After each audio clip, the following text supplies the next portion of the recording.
talk a little bit about the day that I got the phone call from my son 2 days ago at 1:47 was the worst day of my life.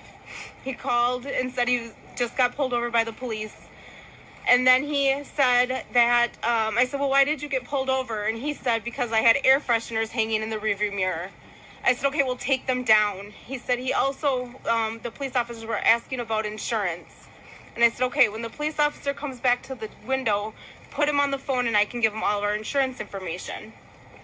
A second goes by and I hear the police officer come back up to the window and ask Daunte to get out of the car. Daunte asked for what?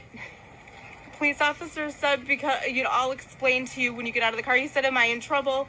He said, we'll explain all that when you step out of the car. Daunte, and then they asked him to put the phone down. Daunte put the phone down. I heard some scruffling. He got out of the car, and I could hear the police officers and scruffling with him. Take your time. We with you. We love you, son. Then I heard the police officer ask them to hang up the phone. They hung up the phone. 3 or 4 seconds went by. I tried calling it back to back to back because I didn't know what was going on. And I never imagined this is what was going to happen. I just thought maybe he was being arrested. And then when I called back, the girl that he had in the car answered the phone. And it was on a FaceTime. And she said, she was crying and screaming, and she said that they shot him. And she pointed the phone towards the driver's seat, and my son was laying there, unresponsive. My Lord. That was the last time that I seen my son. That's the last time I heard from my son, and I have had no explanation since then. We with you, Miss Katie. The last time I seen Daunte was when I had dropped my son off with his grandma, and I didn't know that was going to be the last time that I was going to see him. And I just feel like that's so wrong because now my son, he don't have a dad. His dad didn't get to see him for his 2nd birthday or for any of his birthdays. And I'm just so messed up about it because, I feel like they stole my son's dad from him. I couldn't believe it. I could not believe it. I thought somebody was playing a joke on me.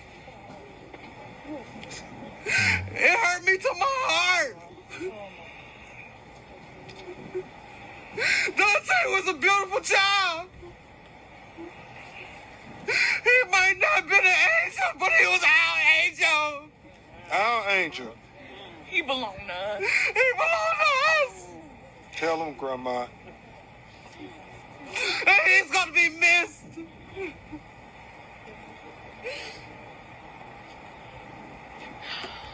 Okay,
Yeah, man, that was kind of really emotional, very emotional, and hard to record that. But as you can see, his grandmother speaking out, mom speaking out, explaining the whole situation. Kim Potter was the one that mistakenly shot him, and she thought she had her taser, but she had her gun, and I believe she resigned too. I think I had received a notification the chief of police also resigned. But yeah, I mean, this man does deserve justice. Yes, I did a research. I want people coming in here saying I'm biased. I did a research. If you check on my previous video, yes, he was here without standing warrant. The air fresheners, I mean, yeah, that can obstruct a driver's vision, but that's some petty shit, you know. At the end of the day, I mean, he didn't have he had expired registration, man. So he didn't really have all the information on the vehicle, and he called his mother. And I mean, I think that's the right thing to do, but the only worst thing, you know, you look at that body cam is that, you know, he resisted arrest and, you know, he tried to attempt to run from the cops.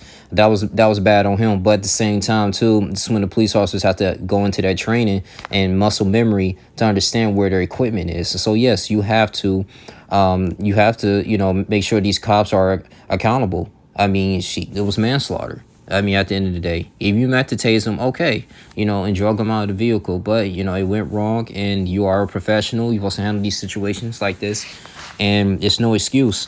So, yeah, just answering people's question, yeah, this family does deserve justice. I didn't agree with Daunte Wright was doing, you know, but, you know, it's just don't put yourself in that situation. But at the same time, too, he didn't deserve to get killed. You know, he deserved to do time, you know, and, you know, probably, you know, be on probation, I believe. But at the same time, you know, just losing his life like that, it was crazy. Then you had his baby mother's, believe her name, I'll get her name right. Believe her name, I'm looking it up now. Okay, I think it's Whitaker, Shina Whitaker. But yeah, man, and it's a sad thing is, you know, the son, the young son, he want to be there for the second birthday. He's gonna grow up like knowing that, damn, my dad got killed by the cops. So and that's sad too, man, in many ways. That really hurt me, actually, when she was testifying that. But Benjamin Crump, I think after, you know, he wraps up with this case, with the George Floyd case, you know, he had connections too with the Floyd family. He's gonna hurry up and do everything he can to make sure justice is served with the right family. But yeah, man, this is really sad on so many levels, man. But that's all I really have to say. You guys tweet, like, comment, subscribe, share this video. Thank you for supporting the channel. Let me see your thoughts. I'm out. Deuces.